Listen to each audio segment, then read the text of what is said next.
नमस्कार दोस्तों, स्वागत है आपका अपने प्लेटफॉर्म एनसीईआरटी बाय विक्रम पर।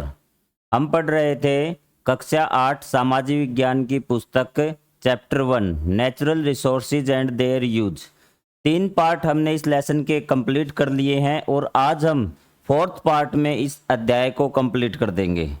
और जो बच्चे सीरियस है पढ़ना चाहते हैं तो वो प्लेलिस्ट पे जाइए और प्लेलिस्ट में चैप्टर को शुरुआत से पढ़िए। यदि आप बीच में से देख रहे हैं तो बिल्कुल वीडियो को आप बंद कर सकते हैं, क्योंकि कोई फ़ायदा नहीं होगा, आपको कुछ समझ में नहीं आएगा। आप चैनल पे जाइए, वहाँ प्लेलिस्ट वाले सेक्शन पे जाइए, वहाँ आपको कंप्लीट बुक मिल जाएगी लाइन बाय लाइन समझाई हुई।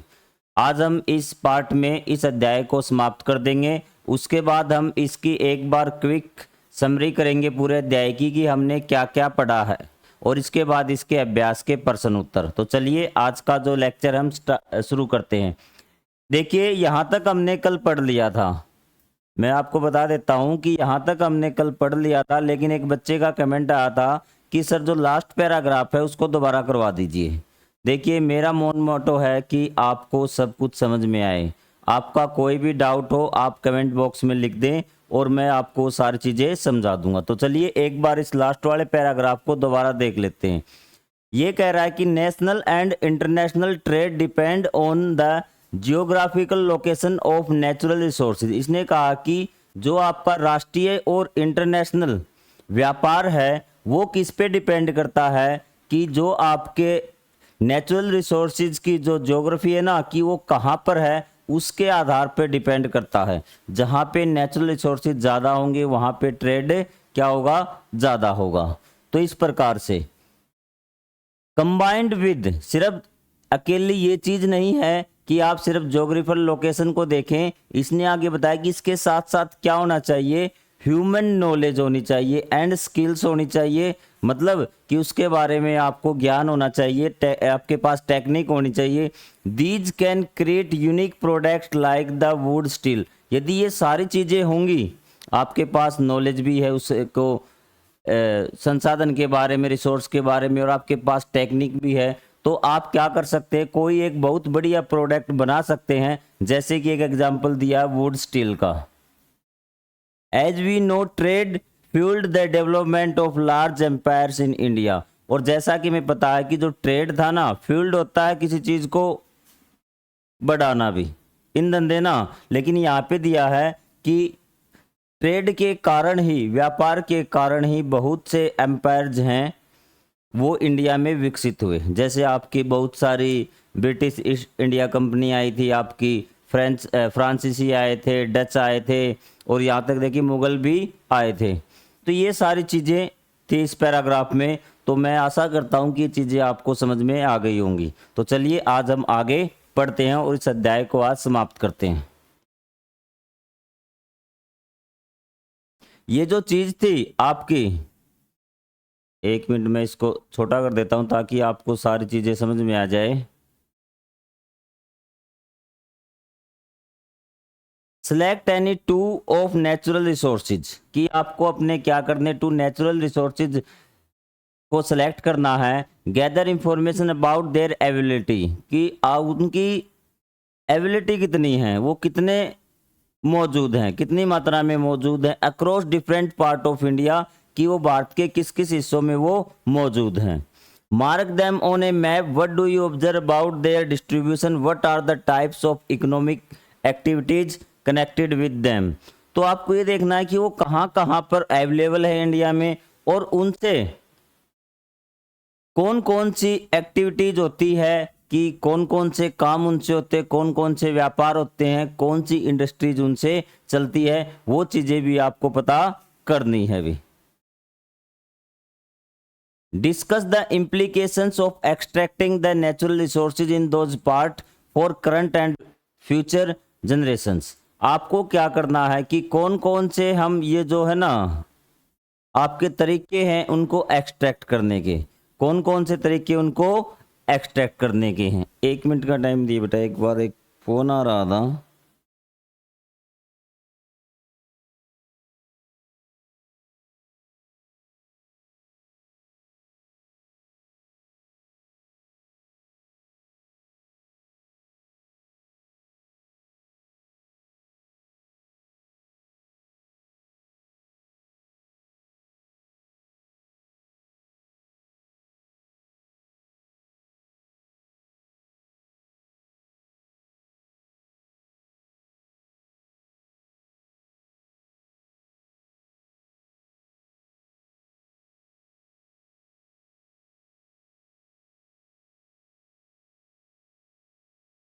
ठीक है, कि उसके क्या, आपके कौन से तरीके, उनका क्या प्रभाव पड़ेगा फ्यूचर जनरेशन में, कि किस प्रकार से हम उनका दोहन कर रहे हैं, किस प्रकार से हम उसको प्रयोग कर रहे हैं, उनके क्या प्रभाव रहेंगे। Suggest ways in which we can use natural gift in responsible ways, कि एक तो आज का तरीका है जो हम प्रयोग कर रहे हैं उनको, और आपको सजेस्ट करना चाहिए कि हम किस प्रकार से उनको प्रयोग करें कि वो हम भी, हमारी आवश्यकताएं भी पूरी हो जाए और आने वाली जो पीढ़ी, हमारे बाद जो पीढ़ी आएंगी उनकी आवश्यकताएं भी कंप्लीट हो जाए।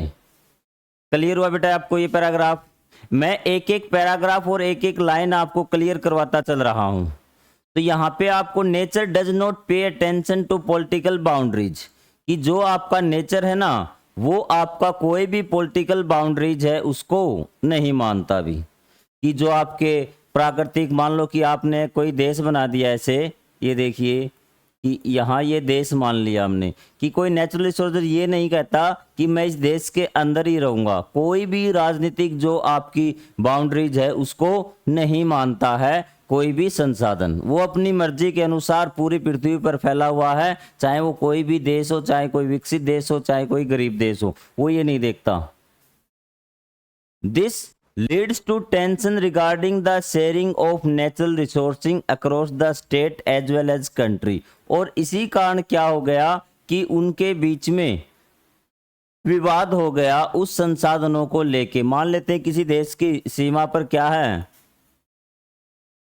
कोई संसाधन है, तो ये देश कहेगा ये मेरा है, कोई देश कहेगा ये मेरा है। जैसे हम नदी को भी, एक रिवर है उसको भी क्या एक संसाधन मानते हैं, ये एक स्टेट है और एक स्टेट ये है, यहाँ से ये आ रही है, इस नदी में आ रही है, तो ये कहेगा कि ये पानी, इसका पानी हम यूज करेंगे, ये कहेगा कि इसका पानी हम यूज करेंगे, तो ये क्या कन्फ्लिक्ट्स का कारण बनता है, आपसी विवाद का कारण बनता है।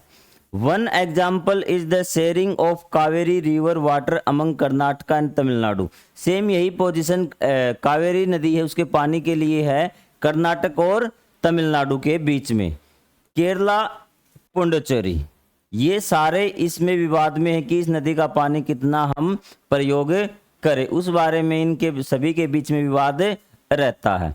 नेगोशिएशन एंड डेप्ट management were required to maintain the peace and fair sharing. तो इसके बीच में एक अच्छा प्रस्ताव चाहिए, अच्छा सलाह चाहिए, अच्छे नियम चाहिए, जिसके कारण क्या हो कि ये जो इनका विवाद है वो ज़्यादा न बढ़े और यहाँ पे पीस और शांति रहे, और फेयरिंग शेयरिंग ये भी न हो कि भेदभाव, मतलब अच्छी उनके बीच में बंटवारा हो जाए, इस प्रकार का हमें मैनेजमेंट चाहिए। Of course reaching such agreements between neighbouring country is not easy, और इस प्रकार का जो प्रस्ताव है, इस प्रकार के अगर कोई भी अगर मैनेजमेंट बनाए वो इतना आसान नहीं है कि हम आपस में, जैसे हम कोई और चीज़ आप सामान्य तौर पर चीज़ें बांटते हैं, तो संसाधनों का बंटवारा इतना आसान नहीं है, क्योंकि हर देश, हर राज्य, हर कोई भी है वो चाहता है कि ज़्यादा से ज़्यादा मेरे हिस्से में आए। ये चीज़ क्लियर है बेटा आपको? अब आप find out about A such conflicts in the international country discuss your finding in the class. तो आपको ऐसे और कोई संघर्ष है क्या किन्हीं दो देशों के बीच में जो आपको पता हो? इराक ईरान के बीच में ऑयल का मैंने आपको बता दिया था।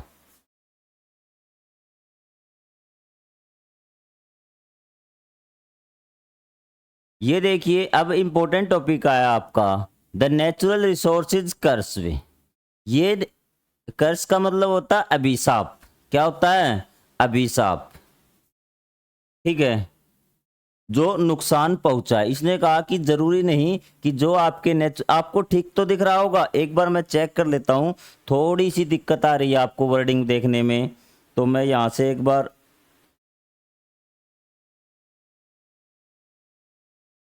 अब शायद ठीक दिख रहा होगा आपको, और थोड़ा सा आपका ये मैं बड़ा कर देता हूं ताकि आपको किसी प्रकार की कोई दिक्कत ना आए देखने में।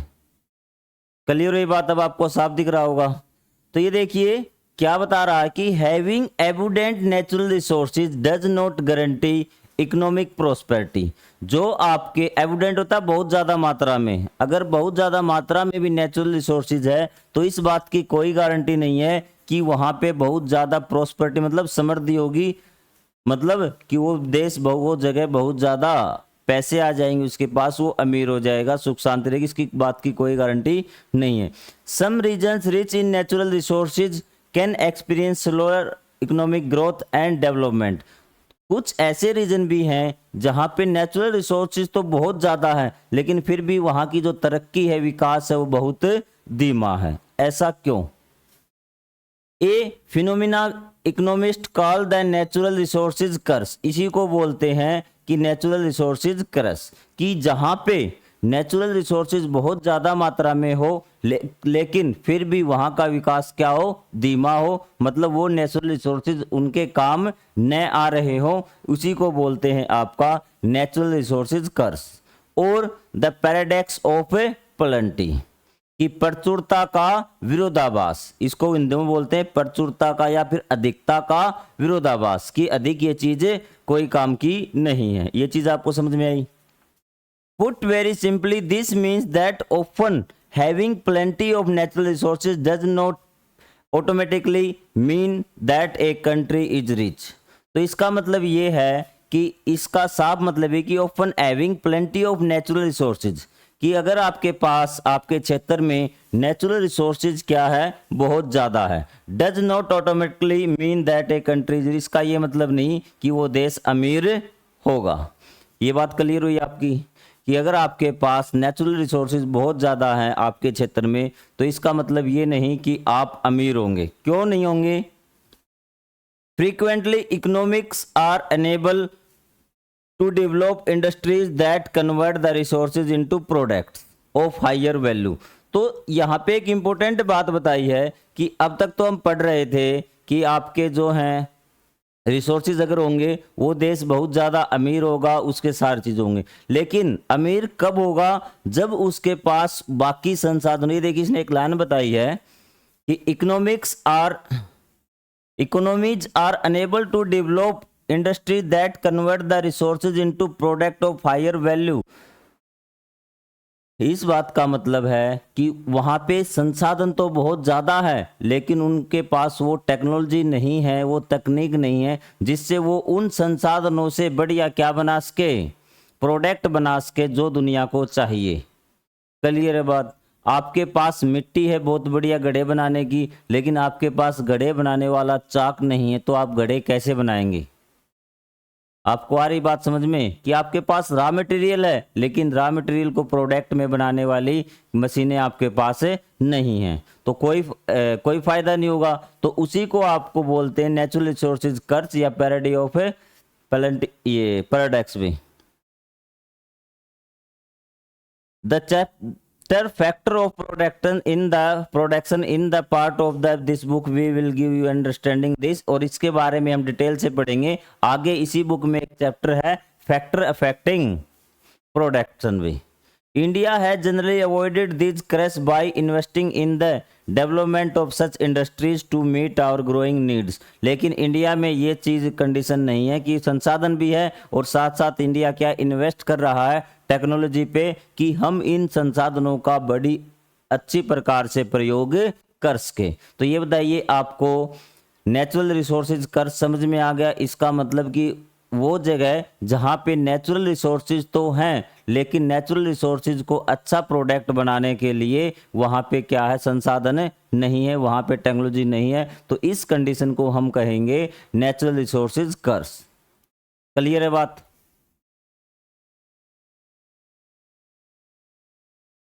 However, the challenge of balancing resources extraction with sustainability remains। तो अब एक चैलेंज और है हमारे सामने कि बैलेंसिंग रिसोर्सेज एक्सट्रैक्शन, कि हमें क्या करना है, जो नेचुरल रिसोर्स है उसके बैलेंस को बना के चलना। जैसे मैंने आपको बताया कि इतना निकालना कि हमारी आवश्यकताएं भी पूरी हो जाए और जो आने वाली पीढ़ियां हैं उनके लिए भी नेचुरल रिसोर्सेज बचे रहें। ये चीज़ आपको समझ में आई? ये दे दिया आपको कि sustainability remains, understanding and managing natural resources is a valuable starting point. तो सबसे पहले हमें क्या करना पड़ेगा कि ये समझ विकसित करनी पड़ेगी, मैनेज करना पड़ेगा नेचुरल रिसोर्सेज को। ये सबसे पहले है कि उसका कितना ज़्यादा ये इंपॉर्टेंट है, कितनी हमारे पास इसकी क्वांटिटी, उसके बारे में हमें पूरी तरह मैनेज करना पड़ेगा।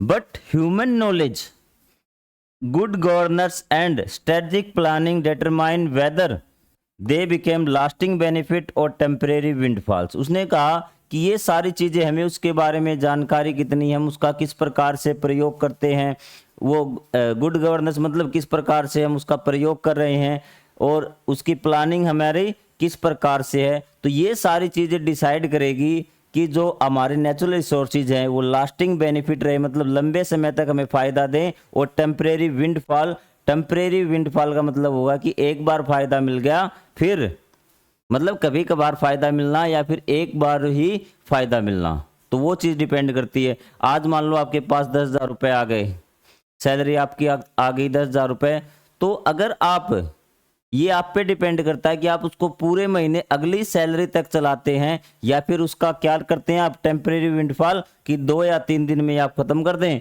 फिर वैसे का वैसा चलेगा। तो इसको बोलते हैं टेम्परेरी विंडफॉल। ऐसे ही हमें संसाधनों का प्रयोग करना है। अब हमारा responsible and wise use of natural resources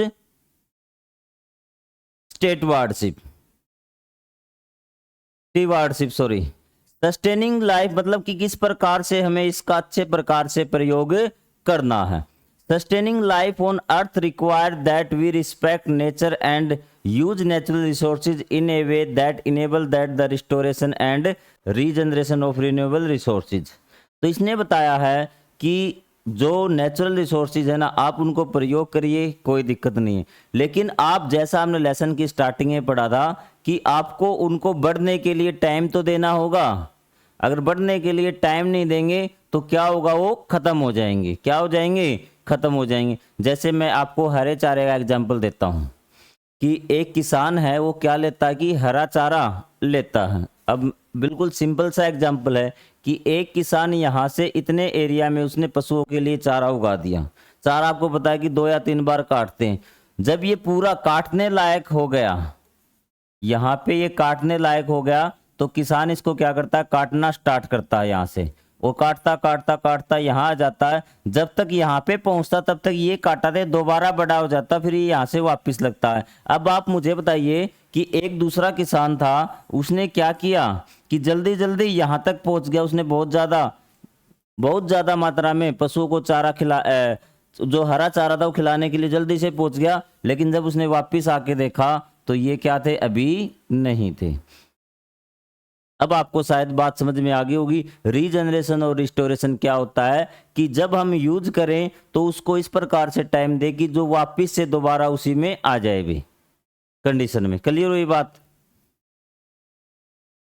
responsible and judicious use of non renewable once.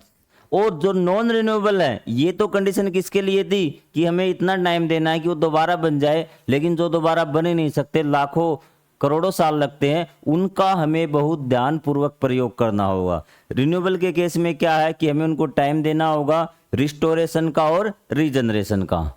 लेकिन जो नॉन रिन्यूएबल है, जो दोबारा बन ही नहीं सकते, लाखों करोड़ों साल लगेंगे, उनका हमें न्यायपूर्वक मतलब बड़े ध्यान से हमें उनका प्रयोग करना होगा। Scientists studying these aspects have warned that the irresponsible treatment of natural resources had led to pollution। उसने कहा सिर्फ यही बात नहीं है कि साइंटिस्ट ने देखी कि खत्म तो होंगे ही होंगे, लेकिन जिस गति से हम इनका यूज कर रहे हैं तो उसके कारण क्या हो रहा है कि पोल्यूशन भी बढ़ रहा है। बायोडाइवर्सिटी लॉस हमने कक्षा 6 के में पढ़ा था। बायोडाइवर्सिटी इसका मतलब जैव विविधता, कि जो अलग अलग प्रकार के जीव जंतु पेड़ पौधे हैं ना, तो ये भी क्या कम होते जा रहे हैं इसके कारण। एंड क्लाइमेट चेंज, जो आपका जलवायु बदल रही है, which has been taking place as at increased pace in recent year. और अब तो क्या ये बहुत जल्दी जल्दी बदल रही है। अब आप मौसम देखिए, पहले के अपने जो पेरेंट्स हैं या फिर दादा दादी है, उनसे पूछिए कि पहले मौसम कैसा रहता था। अब गर्मी का पता नहीं कब आती है, कब सर्दी आती है, जो सीजन है वो छोटे होते जा रहे हैं, बारिश का कोई पता नहीं। अब कहते हैं कि इस मौसम में तो, आपके पेरेंट्स कहते हैं कि इस मौसम में तो कभी बारिश आती ही नहीं थी पहले, या फिर आती थी तो बहुत ज़्यादा आती थी। तो ये क्या बहुत ज़्यादा इसमें परिवर्तन हो रहा है। अब हम बात करेंगे कि restoration and regeneration of renewable sources भी, कि जो आपके रिन्यूएबल सोर्सेज हैं, जो दोबारा से नवीकरणीय हैं, जो नए बन जाते हैं उनका रिस्टोरेशन और रीजनरेशन किस प्रकार से होता है, हमें कौन कौन से कदम उठाने पड़ेंगे भी। Here are two example of how we are pushing the use of natural resources beyond their capacity to regenerate. यहाँ पर आपको दो एग्जाम्पल दिए गए हैं कि हम किस प्रकार से उनका अत्यधिक दोहन कर रहे हैं, बहुत ज़्यादा प्रयोग कर रहे हैं कि उनको रीजनरेट होने के लिए टाइम ही नहीं दे रहे। यहाँ पे दो एग्जाम्पल दिए हुए हैं।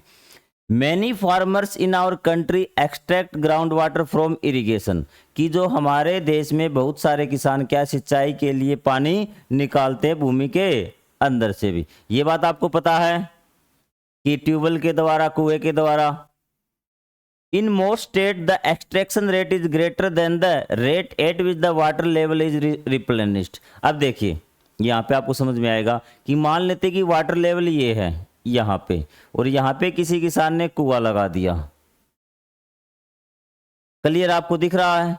यहाँ पे अब बारिश होगी तभी तो पानी नीचे जाएगा, लेकिन यहाँ पे ये पानी ज्यादा निकाल रहा है और बारिश कम हो रही है, तो एक टाइम पे वाटर लेवल यहाँ आएगा, फिर यहाँ आएगा। इसी प्रकार इसको ये कुआं बहुत ज्यादा, और एक टाइम ऐसा आएगा कि यहाँ पे ये पानी ये खत्म हो जाएगा। लेकिन अगर हम इतना ही पानी निकालें कि वाटर लेवल बराबर रहे, तो मतलब हमने उसको रीजनरेशन के लिए टाइम दे दिया। बात आपको समझ में आ रही है? क्लियर? अगर फिर भी कोई डाउट रहता तो आप कमेंट बॉक्स में लिख सकते हैं। Over time, this deficit builds up, leading the higher cost of extraction of groundwater and eventually to its inability। तो धीरे धीरे क्या होता है, जैसे पानी जितना ज्यादा गहराई में आप जाओगे पानी निकालने के लिए, उतना ही खर्चा भी ज्यादा आएगा भी। क्लियर हुई बात? कि जैसे जैसे हम गहराई में जाते हैं, एक तो खर्चा ज्यादा आता है और एक टाइम ऐसा आएगा कि पानी खत्म ही हो जाएगा। क्लियर है बात ये? It has been predicted that many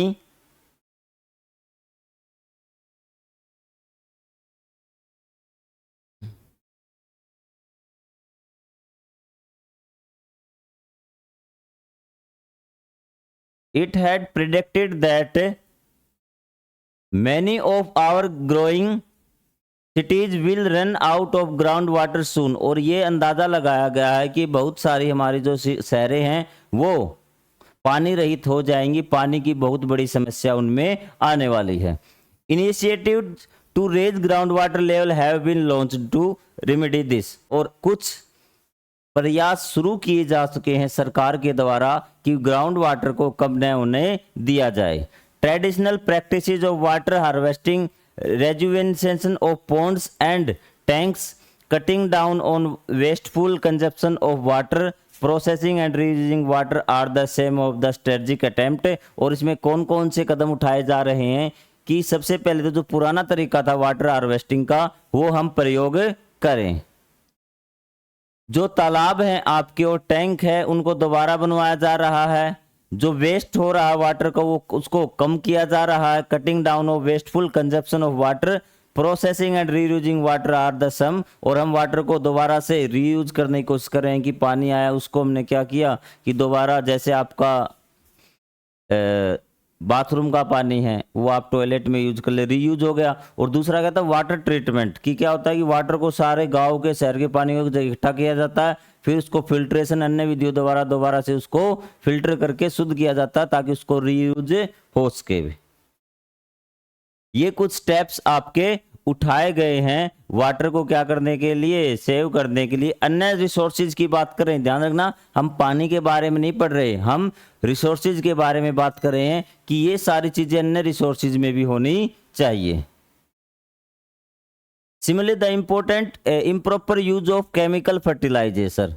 अब नेचुरल रिसोर्सेज पढ़ रहे हैं तो इसमें जो नेचुरल रिसोर्सेज होगा वो कहाँ होगा, भूमि भी एक नेचुरल रिसोर्सेज है, तो उसमें क्या improper use of chemical fertilisers, जो फर्टिलाइजर्स है उसका हम बहुत ज्यादा यूज कर रहे हैं, केमिकल्स का, पेस्टिसाइड, कीटनाशक का, has lead to soil degradation. तो उससे क्या है, जो सोयल की, मिट्टी की उपजाऊ क्षमता कम हो रही है। Traditional farming practices considered soil to be part of mother earth. तो जो पुराने रीति रिवाज थे तो उसमें हम समझते हैं कि धरती हमारी माता है, और इसी आधार पे हम धरती का प्रयोग करते थे, मतलब फर्टिलाइजर्स यूज नहीं करते थे, केमिकल्स यूज नहीं करते थे, मतलब सावधानी पूर्वक हम खेती बाड़ी करते थे ताकि कोई नुकसान न हो।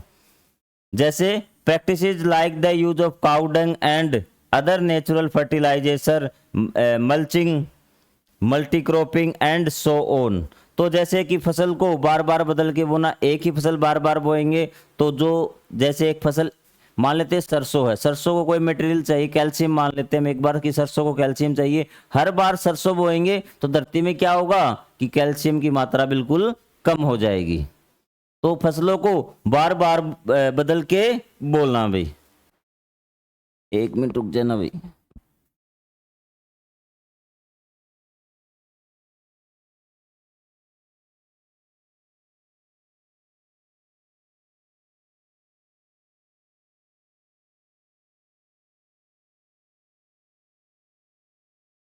क्लियर है बात, ये सारी चीजें आपको पता होना चाहिए भी। ये आपको मल्टी क्रॉपिंग समझ में आ गई, नेचुरल फर्टिलाइजर जैसे खाद गोबर वगैरह है, ठीक है। मल्चिंग, मल्चिंग क्या होता है कि हम धरती को क्या कर देते हैं, ढक देते हैं ताकि जो धरती जल्दी से सूखे न भी। आगे बात समझे, कोई आपका वेस्ट मटेरियल पड़ा फसल का तो उससे ढक दिया या फिर और कोई तरीका अपना लिया भी, तो मल्चिंग ये होता है। सोन इनेबल्ड होलिस्टिक सोयल मैनेजमेंट, मतलब कि बिल्कुल अच्छी तरह से सोयल का मैनेजमेंट किया जाता था। We must learn from these practices and apply, हमें इन चीज़ों से सीखना होगा in our current situation to prevent further degradation of, we need to replenish and rejuvenate our soil, कि हमें दोबारा से उसको वही बेहतर ढंग से सोयल बनाने के लिए हमें पुरानी जो प्रैक्टिसेस है वो अपनानी पड़ेंगी। जो पुराने कार्य प्रक्रियाएं थी ना वो सारी चीजें हमें अपनानी पड़ेगी। वी नीड टू रिप्लेनिश, दोबारा से उसको फिर वैसा ही बनाना होगा हमारी सोयल को। अब यहाँ पे क्या दे रखा है, और एक्सप्लॉइटेशन ऑफ ग्राउंड वाटर, एक कैसलेट फ्रॉम पंजाब, कि एक पंजाब की स्थिति का वर्णन किया गया है कि किस प्रकार पंजाब वालों ने बहुत ज्यादा क्या कर लिया है, ग्राउंड वाटर का प्रयोग कर लिया है। ये मैं आपको एक बार वैसे समझा देता हूं कि यहाँ पे क्या बताया गया है।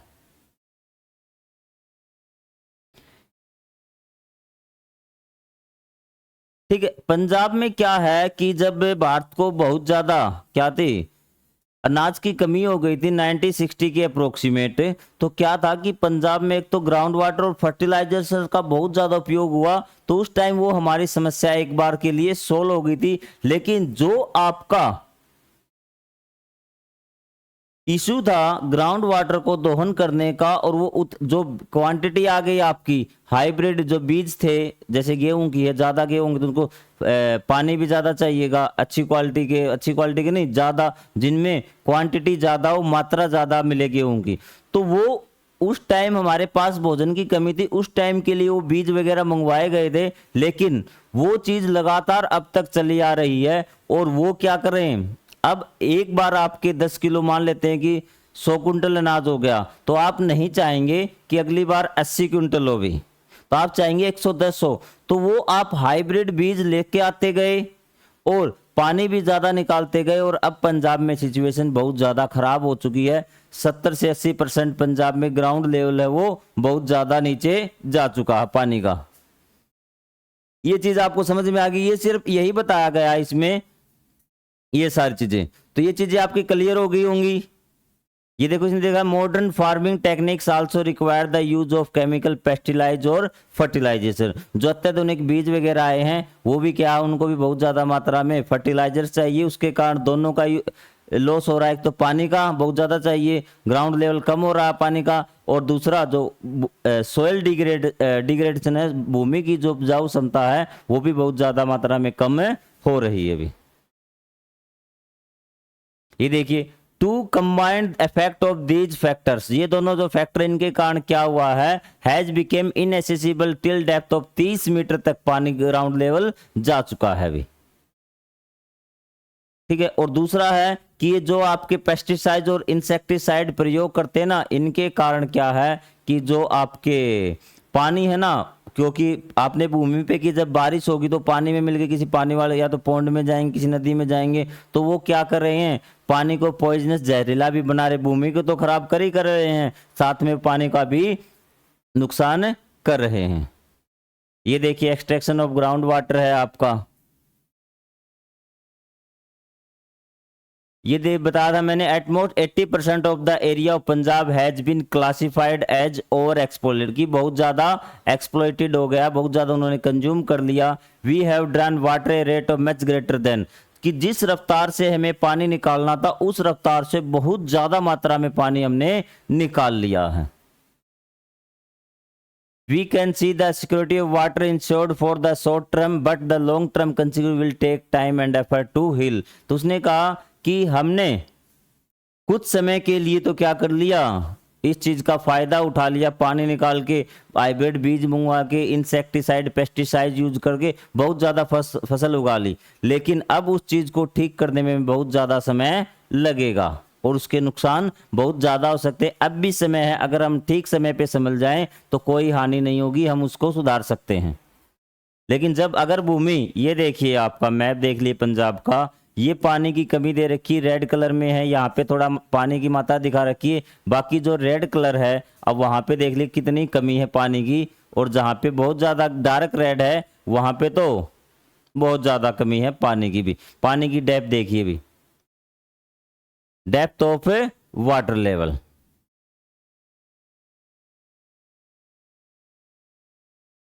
ठीक है, इसका मतलब है कि ये कितने मीटर ग्राउंड लेवल है ना, उससे 10 से 20 मीटर जा चुका है इस एरिया में, इसमें 20 से 40, और जो बहुत ज्यादा डेंस है रेड कलर में वहां पे तो 40 से भी ज्यादा ग्राउंड लेवल से जो होना चाहिए उस लेवल से भी कितना नीचे जा चुका, ये बात सोचने वाली है।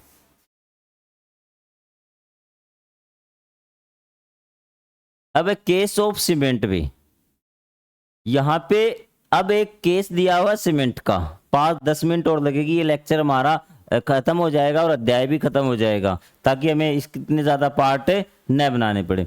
जो केस सीमेंट का वो दिया कि लाइफ हम इमेज नहीं कर सकते सीमेंट के बिना, तो हमें बहुत सारी चीज में सीमेंट की जरूरत पड़ती है, और जो आपकी सीमेंट की है ना सबसे पॉल्यूटेड इंडस्ट्री में आती है, बहुत ज़्यादा धूल निकलती है, और ये धूल आपके सांस के द्वारा आपके फेफड़ों में जाती है, टीबी वगैरह बीमारी इन चीज़ों से होती है भी। फिर इसके बारे में ध्यान देना था, ये केस स्टडी है, इंपॉर्टेंट नहीं है, आप इसको सिर्फ सुन लीजिए, सुनने के आपके दिमाग में आ जाए, कभी कोई क्वेश्चन आएगा तो आप इसको सोल्व कर देंगे। तो तब क्या हुआ कि बहुत ज्यादा मात्रा में हो गया ना, तो जो फेफड़े वगैरह जो एनिमल्स है उनको भी हानि पहुंचाने लगी, तो जो आपका सीमेंट फैक्ट्रीज थी तो वहां पे क्या हो गया, to the central pollution control board, जो केंद्रीय प्रदूषण कंट्रोल बोर्ड है ना, तो उसने कुछ गाइडलाइन बना दी इसके लिए भी, ठीक है, कि उनका पॉल्यूशन कम हो सके, कि जहाँ पे ये प्रोडक्ट बनते सीमेंट वगैरह वहाँ वो ढके होने चाहिए, वहाँ पे पानी का छिड़काव होना चाहिए, पेड़ पौधे होने चाहिए, तो ये सारी गाइडलाइन बना दी कि पॉल्यूशन कम हो सके।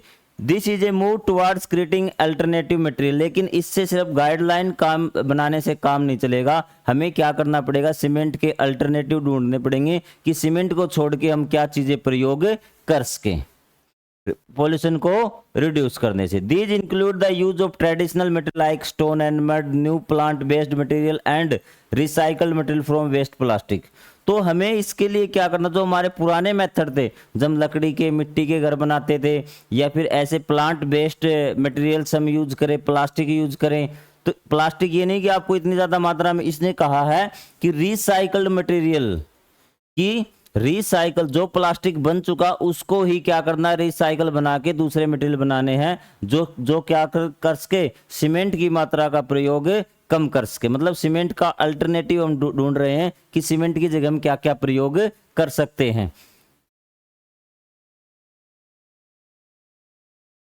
ये चीज क्लियर है आपको, सीमेंट वाली आपकी क्लियर होगी, पंजाब वाली आपके दोनों केसेस आपको समझ में आ गए।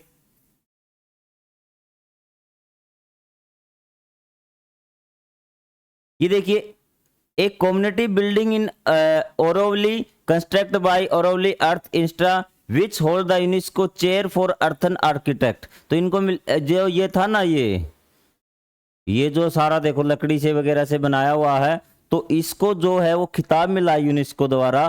किसका मिला है? विच hold the UNESCO chair for earthen architect. ये है the modern building made of mud using special technique. ये सारी मिट्टी का प्रयोग करके, कीचड़ वगैरह का प्रयोग करके इसको बनाया गया है। ये चीज आई आपको समझ में? ये इसको एक बार देख लीजिए आप। ये देखिए कितनी शानदार बिल्डिंग बनाई गई है। और ये देखिए एक commonly building in Auroville constructed by Auroville earth institute. जो आपका ये ओरोविल है ना, अर्थ इंस्टीट्यूट है, और इसको UNESCO chair for earthen architect. This modern building is made of the mud using special techniques. Traditional materials and method are being combined with modern technology advanced to create new material that are sustainable। तो हमें क्या करना होगा कि जो आपके traditional materials है, जो लंबे समय से चले आ रहे हैं, मिट्टी है, लकड़ी है, इनको हमें कंबाइन करना पड़ेगा। किसी न किसी तरह से देखना होगा कि आज के मॉडर्न मकान है उनमें इनका प्रयोग हम किस प्रकार से करें, ताकि हमें सीमेंट वगैरह का जो पॉल्यूटेड मटेरियल है उसका प्रयोग हम कम से कम करें। Modern technology advance to create new materials, कि हम नया मटेरियल बना सके that sustainable. The process of production is less polluting. तो हमें ये सिर्फ ये देखना होगा कि ट्रेडिशनल मटेरियल को हम आगे लाएं पुराने को, और इस प्रकार से मटेरियल बनाएं कि वो पोल्यूटेड कम रहे, और हमारी जो आवश्यकताएं हैं मॉडर्न समाज की, आधुनिक समाज की, वो भी कंप्लीट हो जाए। प्रोवाइड लोकल एम्प्लॉयमेंट, एक तो क्या करे वो पोल्यूटेड लेस करे, लोकल एम्प्लॉयमेंट में रोजगार मिले, और design keeping in mind the climate of the place. और इस प्रकार से डिजाइन किया जाए कि वो क्लाइमेट के अनुसार बने, जैसे गर्मियों में ठंडा रहे, सर्दियों में गर्म रहे भी। क्लियर ये चीजें। और जो आपको जो चेयर दिखाई गई थी, जो एरोविल इंस्टीट्यूट द्वारा बनाई गई थी, वो इसी आधार पे बनाई गई थी। सब जो पुराने मटेरियल हैं वो सब क्या कर दिए थे, यूज किए गए थे, और इस प्रकार से बनाई गई थी कि वो मौसम में के अनुसार भी रहेगा भी। अब देखिए वृक्ष आयुर्वेद भी, ये वर्ड समझिए आप। वृक्षा आयुर्वेद इन एंशिएंट इंडियन बॉटनिकल साइंस का एक ग्रंथ है, जिसमें बताया गया है कि प्लांट्स और ट्री के केयर के बारे में, कि पौधों के बारे में बताया गया, पौधों पेड़ पौधों के बारे में बताया गया, किसमें? वृक्षा आयुर्वेद में भी। ठीक है। The term comes from Sanskrit. वृक्षा का मतलब होता है पेड़, और आयुर्वेद का मतलब होता है साइंस और लाइफ और हेल्थ। या ठीक है कि वृक्ष आयुर्वेद में पेड़ पौधों के रखरखाव के बारे में बताया गया है, कि उनके क्लाइमेट के बारे में बताया गया है, कि किस क्लाइमेट में किस प्रकार की भूमि में कौन सा पौधा हमें उगाना चाहिए। This traditional knowledge system dates back several millennia, was formalized in text such as Surapala Vrikshayurveda around the 10th century के लगभग इसको लिखा गया था। और ये सारी इम्प्लीमेंट्स, ये सारी चीज़ें उस समय पे होती थी। आज हम मॉडर्न हुए, लेकिन ये मॉडर्न बहुत पहले है। हमने सिर्फ हमारे प्राचीन ग्रंथों को बस ध्यान से नहीं पढ़ा है, हर चीज़ की नॉलेज हमारे प्राचीन ग्रंथों में मिलेगी, जो जिसे आज आपका आधुनिक साइंस बोलते हैं। It has elaborate recommendations of the specific plant to be grown in different soil type। बताया गया है कि कौन सा पौधा कौन सी मिट्टी में होगा, किस प्रकार का मेथड आपको बीज उसके कलेक्ट करने हैं, किस प्रकार से बीजों को संभाल के रखना है, एंड प्री प्लांटिंग ट्रीटमेंट, कि बोने से पहले बीज का जो बीज उगाने से पहले ट्रीटमेंट होता है ना, बीज का भिगो के रखने हैं, राख में रखने हैं, अंधेरे में रखने, वो सारी चीजें इस ग्रंथ में लिखी हुई है भी।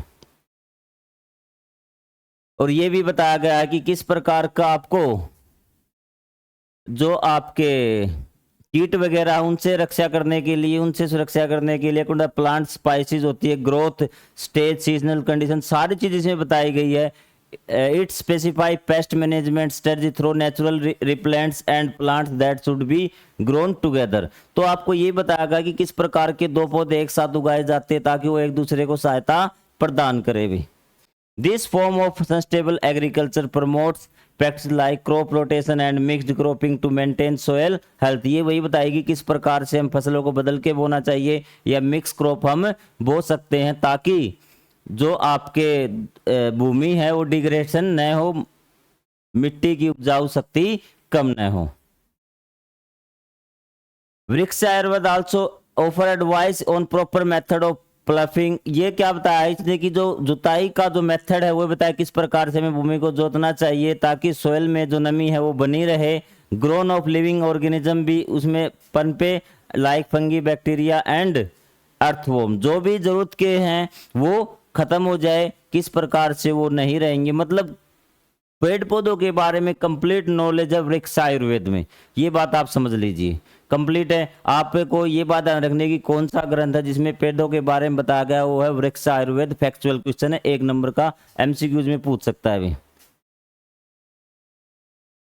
अब ये एक केस दिया गया सिक्किम का, और इसके बारे में बताता हूं कि सिक्किम में क्या हुआ कि एक पेमाज फैमिली थी, तो वो क्या करती थी कि खेती वगैरह करती थी भी।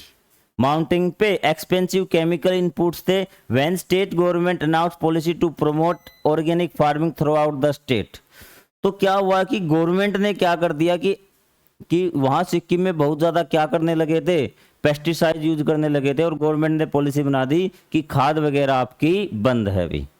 तो पेमा की फैमिली क्या हो गई, चिंतित हो गई। और क्या हुआ कि एक साल हम क्या कर रहे हैं, खेती कर रहे हैं, पेस्टिसाइड वगैरह प्रयोग कर रहे हैं, तो अगली बार नहीं करेंगे, थोड़ी सी फसल कम होगी। लेकिन वैसा ही उनके साथ हुआ, वे भी चिंतित हो गए कि अब क्या होगा।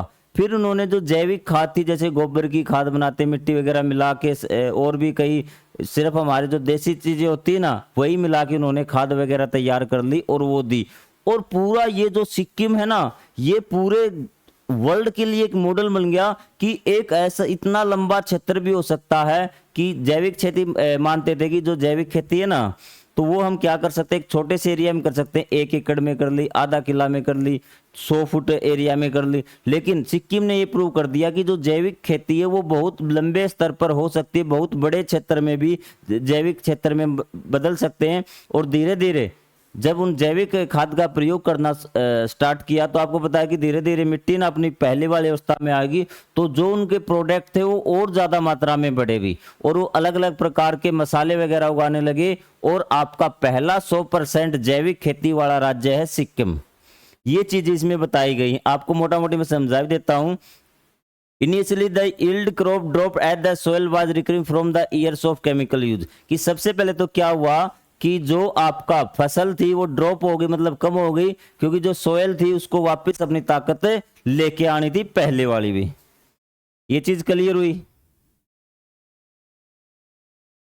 ये देखिए कि 2016 में हो गया था, अभी कब हो गया था, 2016 में सिक्किम पहला राज्य हो गया जो ऑर्गेनिक खेती करता था अभी। और फिर बाद में देखिए क्या हुआ कि 20% एवरेज सबकी बढ़ गई। पहले जब केमिकल यूज करते थे 100 रुपए की कमाई होती थी, लेकिन कितनी होने लगी, 120 रुपए की 20 होगी भी। और ये ग्लोबल मॉडल हुआ, पूरे विश्व में प्रसिद्ध हुआ।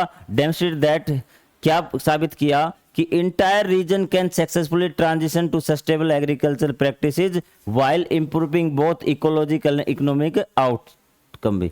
दोनों प्रकार से हमें फायदा मिलेगा। एक बड़ा क्षेत्र इकोलॉजिक मतलब कि जो वातावरण को सही रखे, और इकोनॉमिक मतलब कि उसमें आपको इकोनॉमिक मतलब धन की भी हानि नहीं हुए बिना क्या होगा कि एक पूरे का पूरा बड़ा एरिया हम जैविक खेती की तरफ बढ़ सकते हैं भी।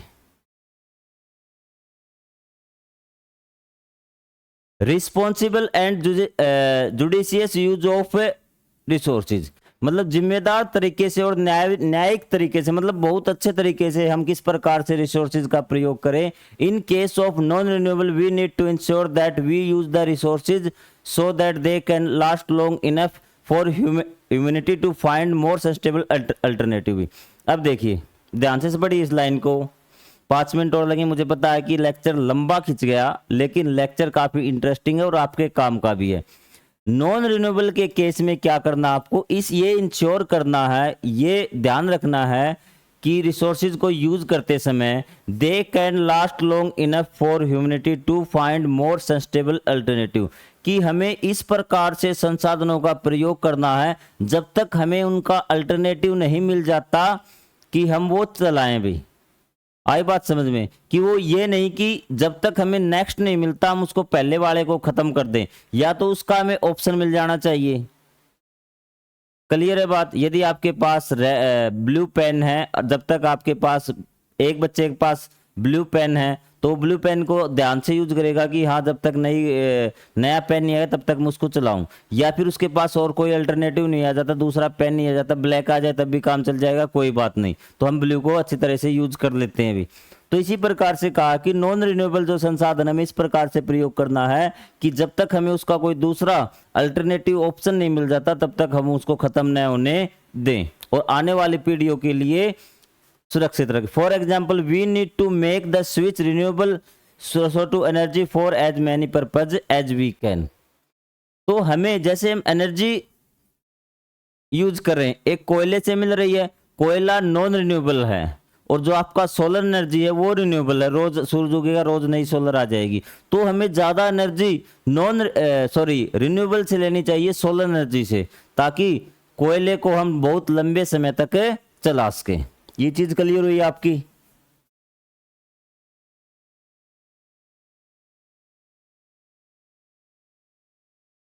ये देखिए सोलर प्लांट की है, ये राजस्थान में सबसे बड़ा सोलर प्लांट, देखिए आपको ऊपर से इमेज सैटेलाइट ने दी है तो भी ये सोलर प्लेट आपकी दिख रही है। इलेक्ट्रिक अबाउट ये 15% जो जितने देखिए राजस्थान कितना बड़ा है, उतने बड़े राजस्थान में जो 15% जो इलेक्ट्रिसिटी है वो इस सोलर प्लांट से बन रही, इतनी ज्यादा ये जनरेट कर रहा है। यदि ऐसे 6 या 7 प्लांट लग जाए तो 100% राजस्थान को इलेक्ट्रिसिटी की जरूरत नहीं पड़ेगी कोयले वाली की, तो कोयला हमारा बच जाएगा। तो इस प्रकार हमें और अल्टरनेटिव ढूंढने पड़ेंगे रिन्यूएबल, नवीकरणीय भी। ये देखिए सोलर प्लांट बेटा ये, और इसके लिए क्या था, एक इंडिया और फ्रांस के बीच में लॉन्च हुआ था इंटरनेशनल अलायंस फॉर सोलर भी, ठीक है, 2015 में। वो क्या था कि जहां पे सनशाइन है भी, जहां पे सूर्य बहुत ज्यादा मात्रा में निकलता है, मतलब जहां पे धूप ज्यादा है, भूमध्य रेखा के नजदीक और कर्क रेखा और मकर रेखा के बीच में जो राज्य हैं, आसपास राज्य, वहां पे सूर्य किरणें सीधी पड़ती है, वहां पे सोलर प्लांट सोलर एनर्जी मिल सकती है भी,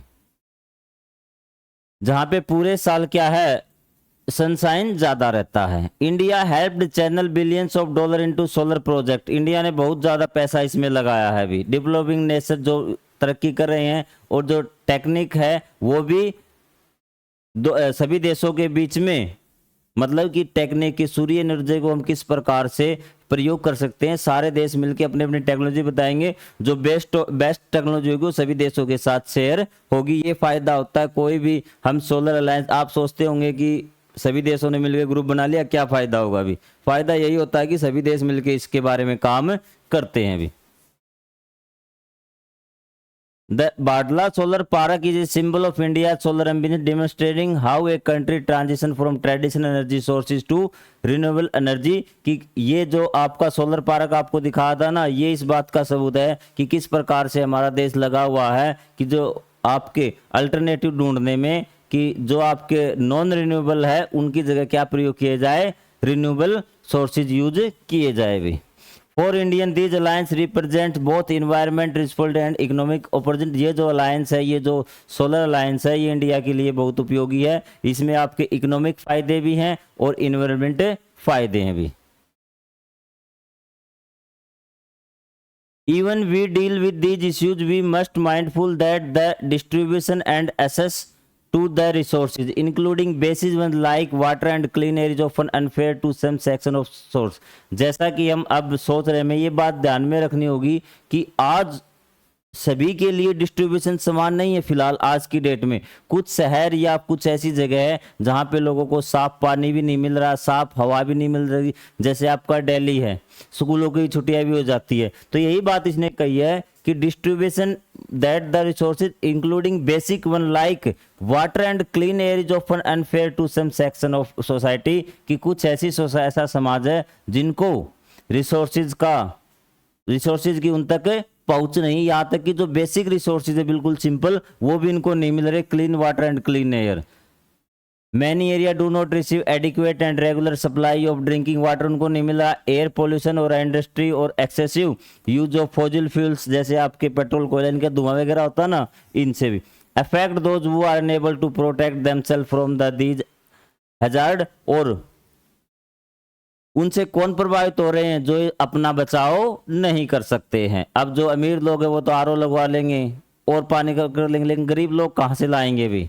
तो वो इन चीज का क्या होते हैं? शिकार होते हैं। We must remove our relationship with nature and act as a steward of natural resources. तो हमें अपनी जो हमारा भी संबंध जो नेचर से, क्योंकि हम भी तो नेचर हैं, वो हमें ध्यान में रखना होगा। हमें एक संरक्षण मतलब रक्षक की बाती, स्टीवर्ड मतलब रक्षक की बाती, नेचुरल रिसोर्सेज का जो रक्षक है, रक्षक की बाती हमें काम करना होगा, उन्हें टाइम देना होगा रिस्टोरेशन और रिजर्वेशन के लिए। और सस्टेनेबिलिटी मतलब वो लगातार चलता रहे, उसका अच्छी प्रकार से प्रयोग हम करते रहे, इसके लिए हमें ध्यान देना होगा।